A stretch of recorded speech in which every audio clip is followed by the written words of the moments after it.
Eventually, somebody will look back 30, 40 years from now and be like, wait, curvy women weren't surfing? And so that's the goal.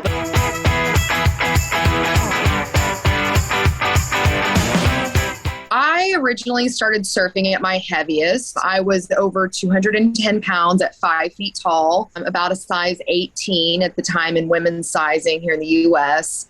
And that was, quite large for a surfer. All traditional surfing media has really showcased very young, petite female surfers. And so I felt a lot of pressure to lose weight to try and fit into that traditional surfer role. And so for years, I struggled with the identity while I was learning how to surf. And then after I kind of got the hang of it, I still felt really out of place when I would go into the lineups and I wouldn't see anybody that looked like me.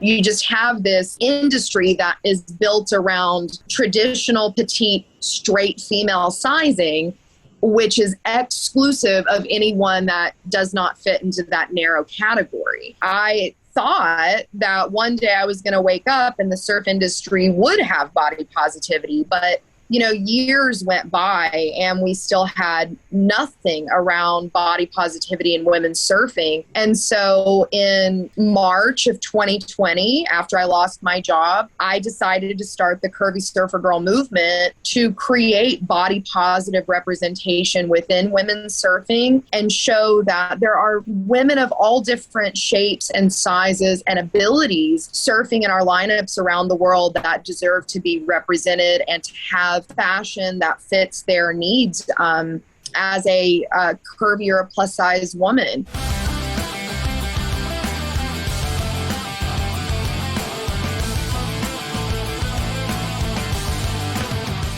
Right now, internationally, there are no wetsuits manufactured beyond a size 14. And that excludes a very large amount of women from even participating in surfing if they're in a colder climate or water. And so that is another topic that I'm working very hard to advocate for change and inclusion within. I think the message it sends to women, especially beyond a certain size, is that you're not welcome and you're not wanted. And I think that going into a fitting room of a traditional surf brand, that was a very traumatic experience for a lot of women. Not necessarily even just curvy or plus size women, but women across the board.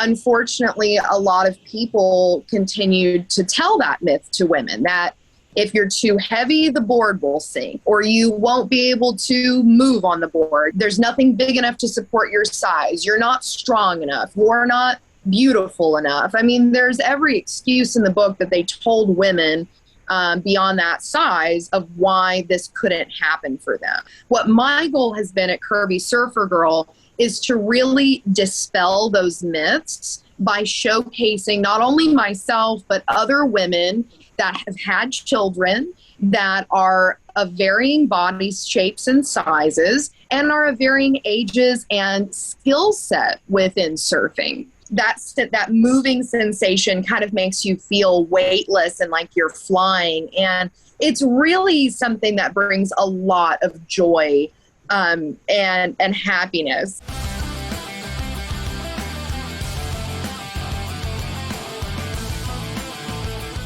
Curvy Surfer Girl hosted the first ever corporate surf campaign with Rip Curl last February, and that was a huge success. And shortly after that, we started seeing more development with Roxy, and I started getting interest from other surfing brands.